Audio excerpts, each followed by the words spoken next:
Shri Bhardwaj classic Prayagraj YouTube channel में आपका हार्दिक स्वागत एवं अभिनंदन करता हूँ। आज हम फिजिक्स के बारे में बात करेंगे और ये टॉपिक आपका होगा इनवेरिएंस ऑफ लेंथ और distance between 2 points under Galilean transformations. ये आज आपका टॉपिक होगा। इससे पहले हमने गैलीलियन ट्रांसफॉर्मेशंस के बारे में पिछले लेक्चर में आपको बताया है। क्योंकि गैलीलियन ट्रांसफॉर्मेशन जो लिए जाते हैं वो किसके लिए लिए जाते हैं? दो इनर्शियल फ्रेम होते हैं, एक होता है रेस्ट में और दूसरा होता है मूविंग में। इनर्शियल फ्रेम ऑफ रेफरेंस का मतलब हमने आपको बताया था कि जो फ्रेम स्टेट ऑफ रेस्ट में होगा या फिर यूनिफॉर्म वेलोसिटी के साथ मूव करेगा तो उन्हें हम क्या कहते हैं? इनर्शियल फ्रेम ऑफ रेफरेंस कहते हैं। या दूसरा हम ये भी कह सकते हैं कि जो Newton's first and second law को होल्ड करेंगे उनको इनर्शियल फ्रेम ऑफ रेफरेंस कहा जाता है, और जो frames Newton's first and second law को होल्ड नहीं करते उन्हें non inertial frame of reference कहा जाता है। यानी हम ये भी कह सकते हैं the frame of reference which holds Newton's first and second law of motion is known as inertial frame of reference, and the frame of reference which does not hold Newton's first and second law of motion is known as non-inertial frame of reference। ये बोला जाता है। तो हम invariance of length की बात कर रहे हैं।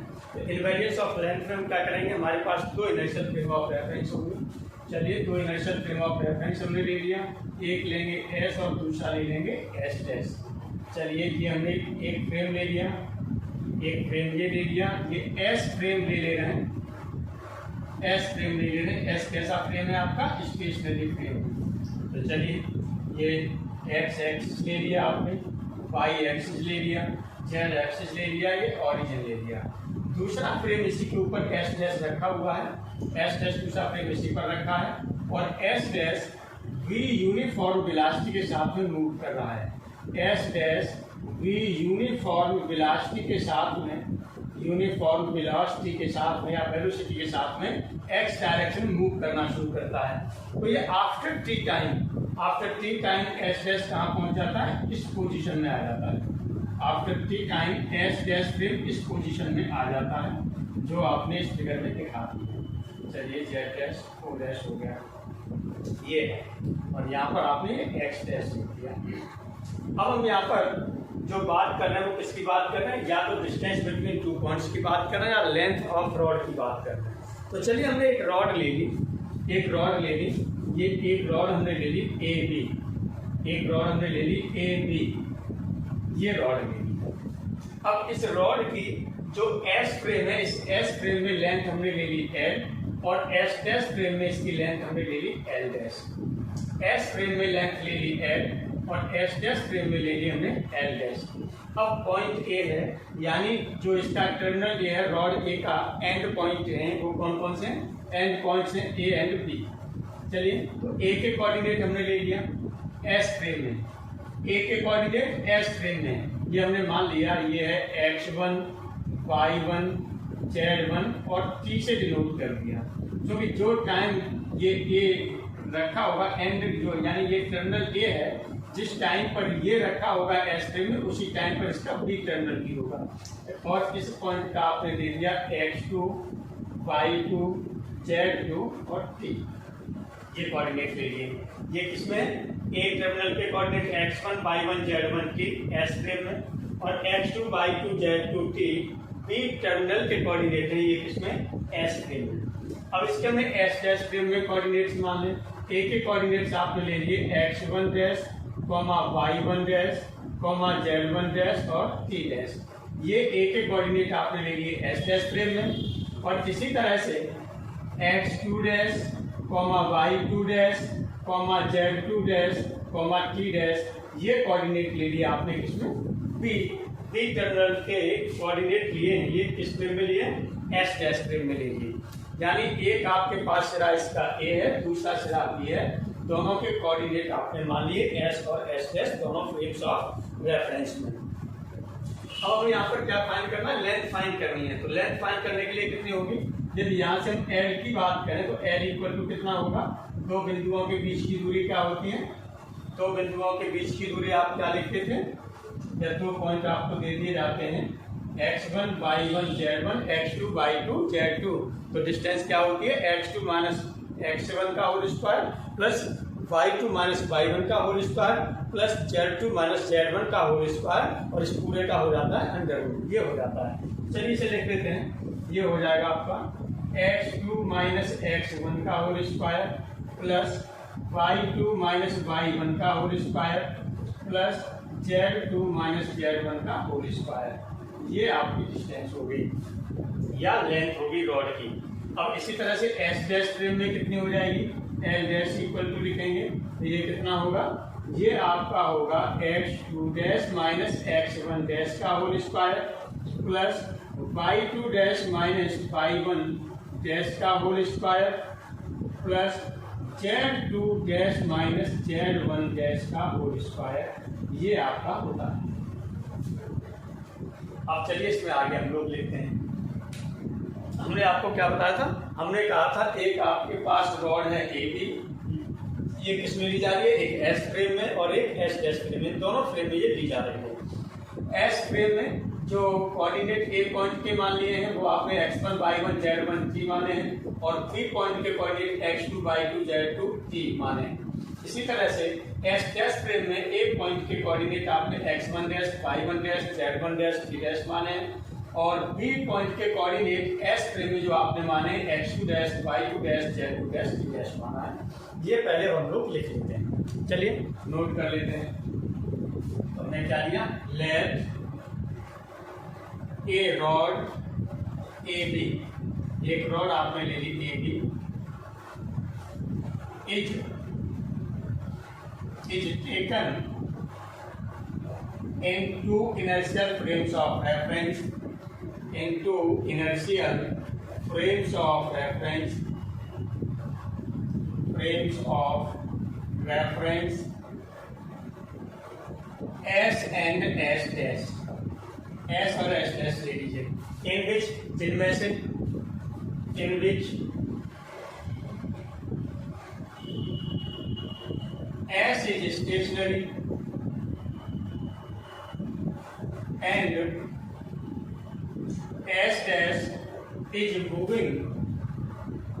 S dash is moving with uniform velocity, with uniform velocity along x axis, along x axis। जो हमने बताया था वही हम यहाँ पर लिखते चले जा रहे हैं। अब यहाँ पर हम क्या लेंगे, यहाँ पर हम मान लेते हैं कि जो ए टर्मिनल के कोऑर्डिनेट क्या ले रहे हैं और बी टर्मिनल के कोऑर्डिनेट्स क्या ले रहे हैं। तो चलिए फिर हमने यहाँ से ले लिया, let end A of rod A B has coordinates x1 y1 z1 t in S frame, and x1 dash y1 dash z1 dash t dash in S dash frame। लोग फिर बात किसकी कर रहे हैं, बी टर्मिनल के coordinates को भी लिख लेते हैं। तो चलिए फिर आपने यहाँ से लिखा, फिर आपने क्या ले लिया, late and B of rod AB has coordinates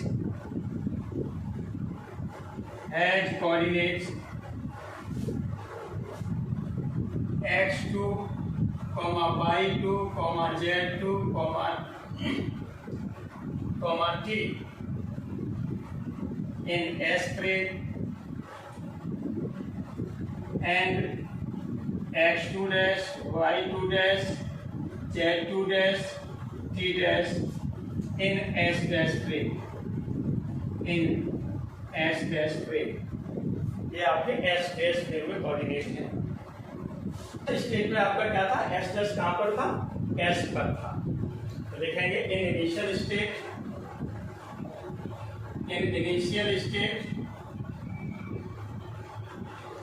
S dash coincided with S,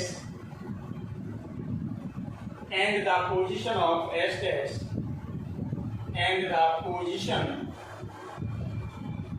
of S dash is shown in the figure. S dash is shown in the figure at time t. In the figure at time t. चलिए अब length of rod हम लोग ले लेते हैं S frame में और S dash frame में। चलिए यहाँ पर हम लोग लिखते हैं length of rod, length of rod A be in S frame, A be in S frame. S frame में इसकी रॉड की लेंथ लेंगे तो एल इक्वल टू आपकी क्या होगी, अंडर रूट में नीचे लिखा था, बताया था उस समय, तो x2 माइनस x1 का whole square plus y2 minus y1 का whole square plus z2 minus z1 का होल स्क्वायर। ये length of rod S frame में होगी। इक्वेशन ये आपने लिख दी फर्स्ट। अब एस डैश फ्रेम में लिखते हैं तो ये होगी आपकी length of rod A be in S dash frame. S dash frame में क्या होगी, इसे हमने एल डैश से डिनोट कर दिया, L dash equal to under root में x2 dash minus x1 dash का whole square plus y2 dash minus y1 dash का whole square plus z2 dash minus z1 dash का होल स्क्वायर। ये हो जाएगी इक्वेशन, हो गई आपकी सेकंड। अब देखिएगा एल और एल डैश में दोनों में हमें क्या चाहिए, रिलेशन चाहिए। तो दोनों में रिलेशन लेने के लिए हम क्या कर सकते हैं, यहाँ पर हम गैलीलियन ट्रांसफॉर्मेशन जानते हैं, वो जानते हैं एक्स डैश बराबर होता है x minus b t, y dash equal to होता है वाई और जेड डैश इक्वल टू होता है z, t dash equal to T.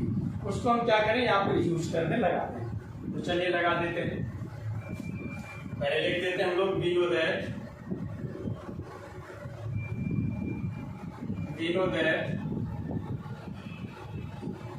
Galilean transformations, Galilean transformations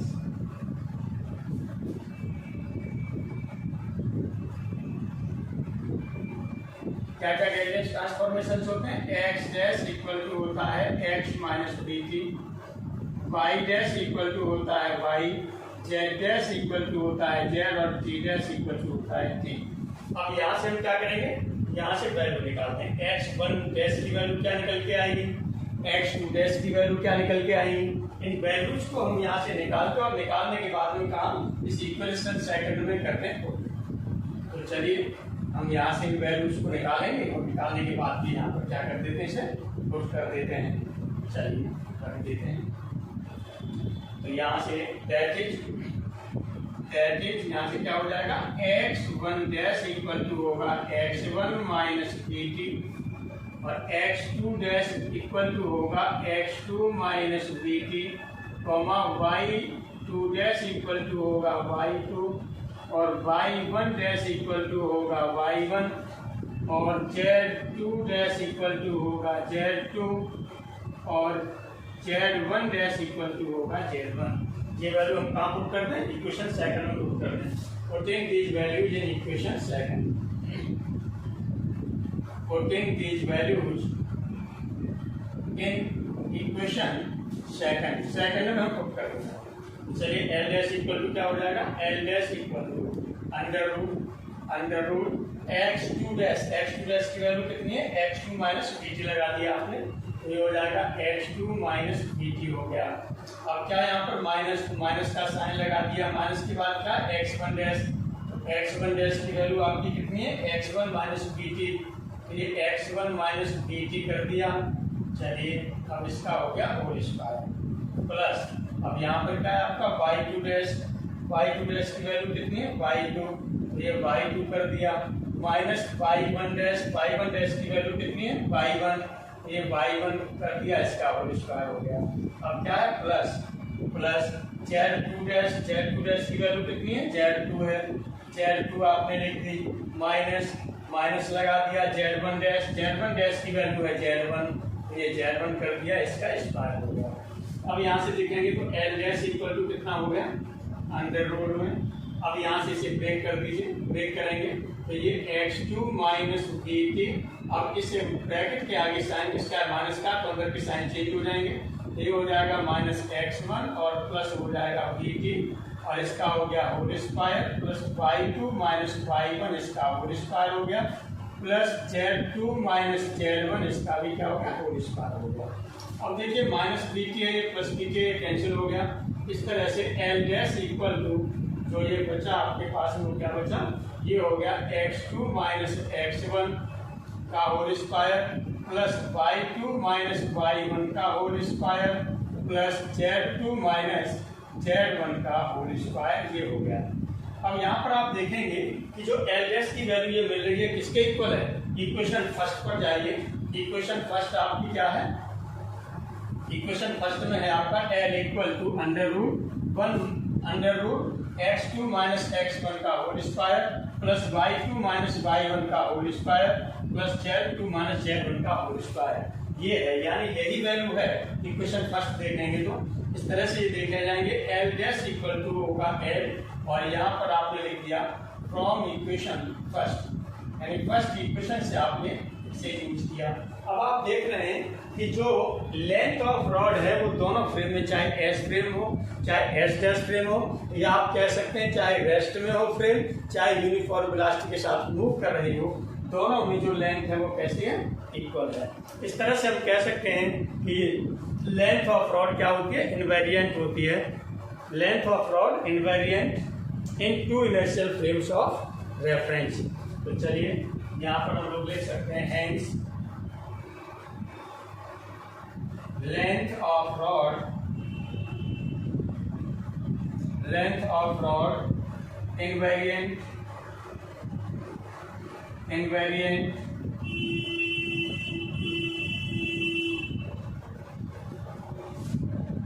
in inertial frames of reference, in inertial frames of reference। ये inertial frame of reference में length of rod कैसी होगी, आपकी constant होगी। अब नए टॉपिक पर हम बात करते हैं, ये न्यूटन साइकिल law of motion in inertial frames of reference, यानी न्यूटन्स का जो साइकिल लॉ ऑफ मोशन है वो हमें इनर्शियल फ्रेम ऑफ रेफरेंस में देखना है वो वैलिड है या नहीं। तो चलिए इसके लिए हम लोग क्या करते हैं, न्यूटन साइकिल लॉ ऑफ मोशन क्या होता है, F equal to m a. F equal to क्या पढ़ा है आपने, एम ए, यानी वहां पर आपका क्या होना चाहिए, m होना चाहिए और a होना चाहिए। a का मतलब एक्सीलरेशन और m का मतलब मास ऑफ पार्टिकल। तो चलिए यदि हम इसमें दोनों फ्रेम ऑफ रेफरेंस, हमारे पास एक s फ्रेम है जो स्टेशनरी है, एक s डैश फ्रेम है जो यूनिफॉर्म वेलोसिटी के साथ मूव कर रहा है।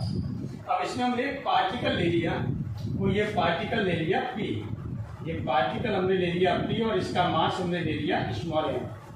अब इस पार्टिकल के कोऑर्डिनेट एस फ्रेम में हमने ले लिए x, y, z और t, और एस डैश फ्रेम में ले लिए x dash, y dash, z dash, t dash, ये देखिए।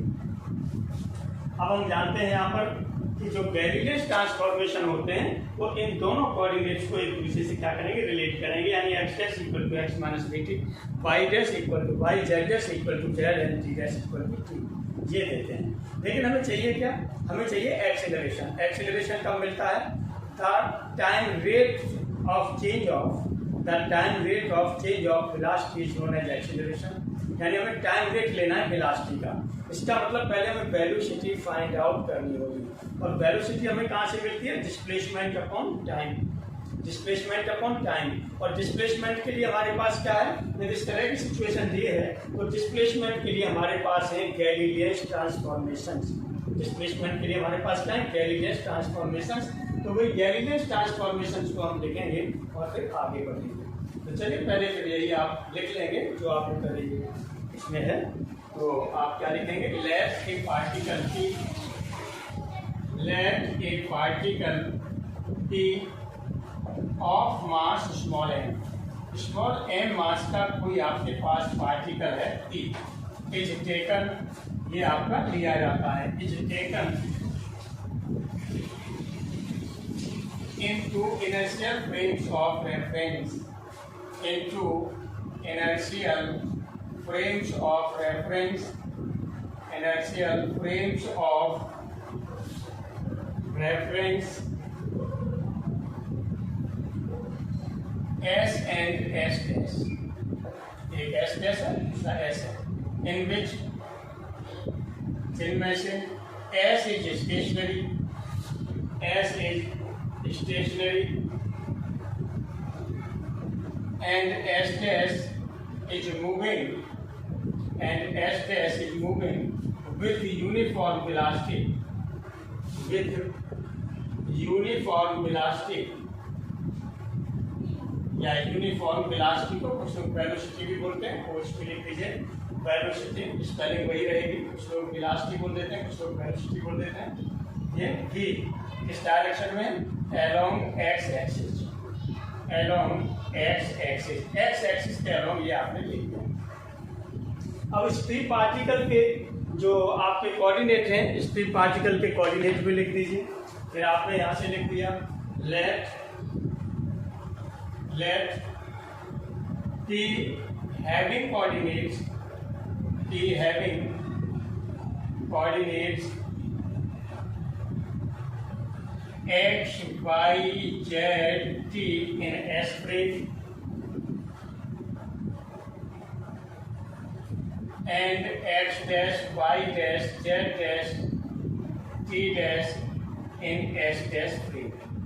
ये आपने दोनों पार्टिकल की को लिख दिया, दोनों पार्टिकल से आपने क्या कर दिया, ये पार्टिकल P है, इसके दोनों फ्रेम में आपने कोऑर्डिनेट लिख दिए, एक्स वाई जेड के एस फ्रेम में है और एस डैश फ्रेम में है x dash y dash z dash t dash, ये आपने नोट कर दिया। अब यहाँ पर हमारा टारगेट क्या है, फोर्स का टारगेट है F इक्वल टू एम, उसी के लिए हमें आगे बढ़ना है। तो उसके लिए चलिए हम क्या कर सकते हैं, अब हम यहाँ पर कैलिडेस ट्रांसफॉर्मेशंस जानते हैं, तब देन हम लिखेंगे देन बिलो दैट कैलिडेस ट्रांसफॉर्मेशंस, या यहाँ लिख दीजिएगा below that गैलीलियंस transformations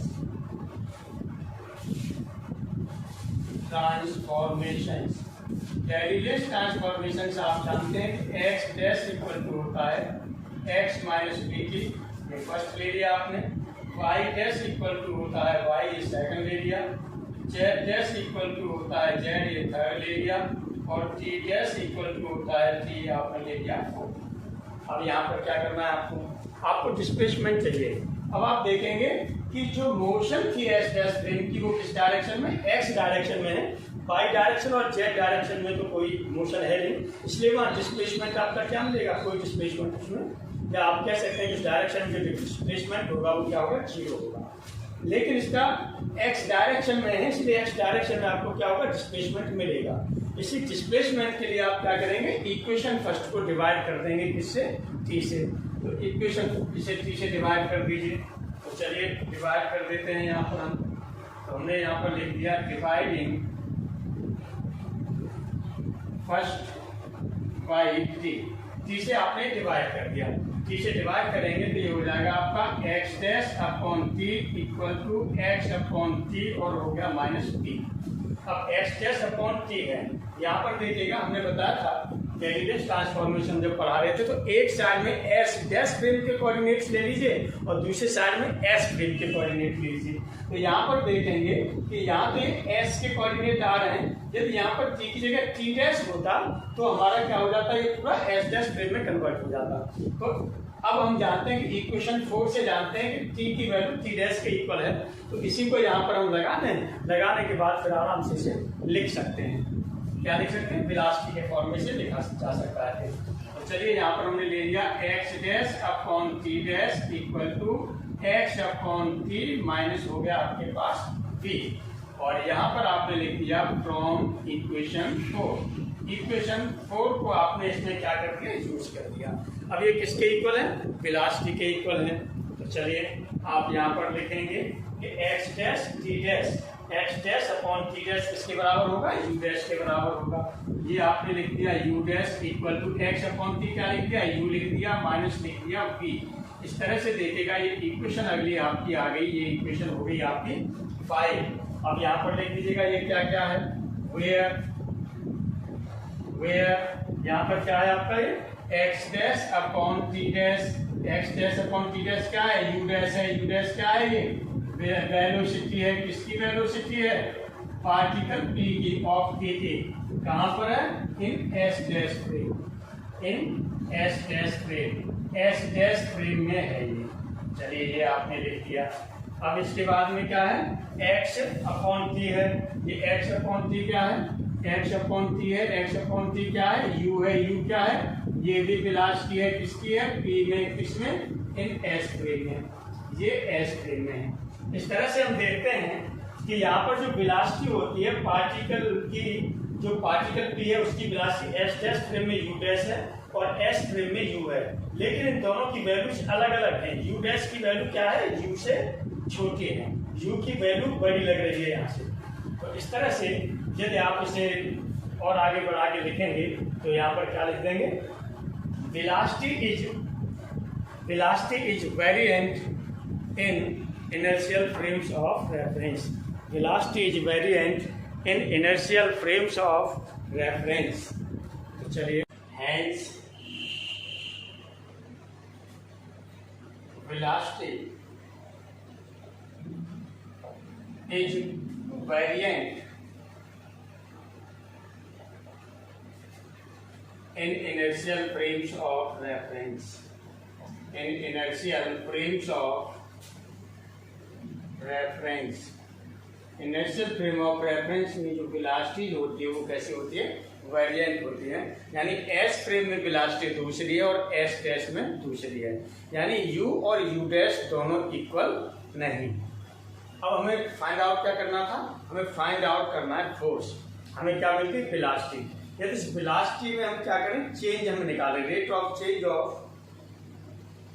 velocity is known as acceleration.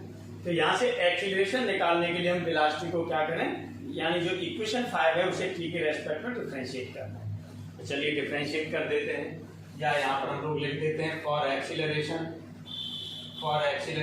Acceleration के लिए हम क्या करेंगे, differentiating 5 with respect to t के रेस्पेक्ट में डिफरेंशिएट करते हैं तो ये कितना हो जाएगा, du dash upon dt equal to du upon dt और माइनस हो जाएगा 0, क्योंकि v कांस्टेंट है और कांस्टेंट का जो डिफरेंशिएशन होता है वो क्या होता है, 0 होता है। तो इस तरह से ये dv अपॉन dt की वैल्यू क्या हो जाएगी, 0 हो जाएगी। अब हम यहाँ पर देखेंगे du अपॉन dt ये s फ्रेम का कोऑर्डिनेट बन जाएगा, लेकिन यहाँ du डैश अपॉन dt है तो इसे हमें dt को dt डैश में कन्वर्ट करना है। तो ये कन्वर्ट करने के लिए हम किसी इक्वेशन को यूज करें, 4 इक्वेशन को यूज करें। 4 में क्या था, t dash equal to t था, तो dt डैश इक्वल टू क्या हो जाएगा, dt हो जाएगा। तो चलिए यहाँ पर हम लोग लिख देते हैं du dash upon dt dash equal to du upon dt हो जाएगा। यहाँ पर हमने लिख दिया फ्रॉम 4 से आपका हो जाएगा dt dash equal to dt, क्योंकि वहां पर क्या था, t dash equal to t था, दोनों साइड में डिफरेंशिएट करेंगे तो dt डैश इक्वल टू क्या हो जाएगा, dt हो जाएगा। अब यहाँ पर देखिएगा du dash upon dt dash को हम डिनोट कर दें a डैश से, equal to du upon dt को डिनोट कर दें a से। तो इक्वेशन इसे हम लोग लिख सकते हैं 6, वेयर यहाँ पर हम देख रहे हैं du dash upon dt dash है, ये du dash upon dt dash है, du dash upon dt dash क्या है, a डैश है, a डैश क्या है, ये एक्सीलरेशन है किसका, p का, किसमें, इन s डैश फ्रेम में। इसी तरह से du अपॉन dt, ये du अपॉन dt आपका क्या है, a है, a क्या है, ये एक्सीलरेशन है किसका, p का, किसमें, इन s फ्रेम में, ये आपने s फ्रेम में ले लिया। अब यहाँ पर देखेंगे इस तरह से जो ये आपका एक्सीलरेशन है वो एक्सीलरेशन जितना s फ्रेम में आ रहा है उतना ही s डैश फ्रेम में आ रहा है, यानी दोनों फ्रेम में एक्सीलरेशन कैसे हैं, इक्वल हैं। इक्वल हैं तो ये कैसे होंगे, अपरिवर्तनीय होगा, इनवेरिएंट हो गया। इस तरह से हम लिख सकते हैं कि acceleration is invariant in inertial frames of reference. तो चलिए यहाँ पर हम लिख सकते हैं, hence acceleration is invariant in inertial frames of reference.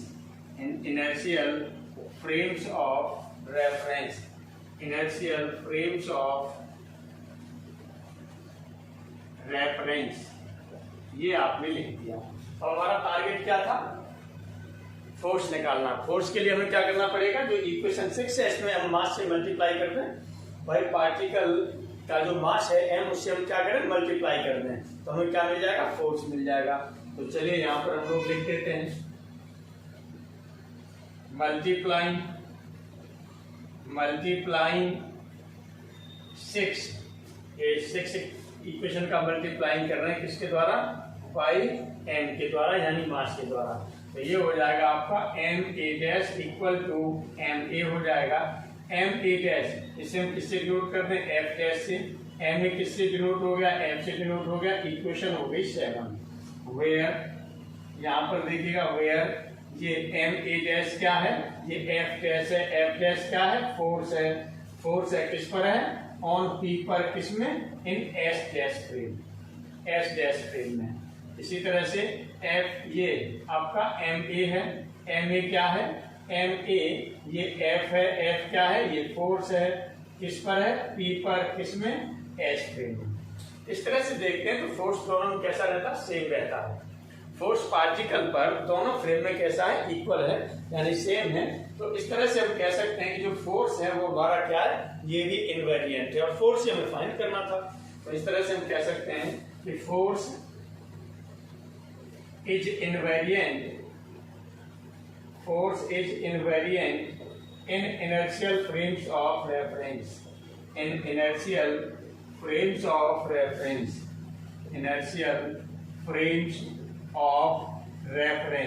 ये ले लिया आपने।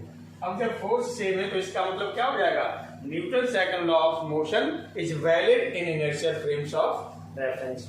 जो Newton second law of motion है वो इनर्शियल फ्रेम्स ऑफ रेफरेंस में कैसा है? वैलिड है। तो चलिए इस तरह से हम लोग यहाँ से लिख देते हैं therefore Newton's second law of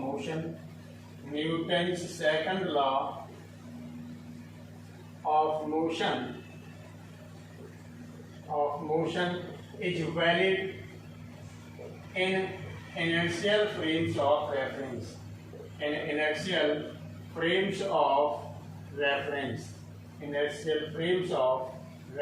इस तरह से ये Newton second law of motion होता है वो इनर्शियल फ्रेम्स ऑफ रेफरेंस में कैसा होता है?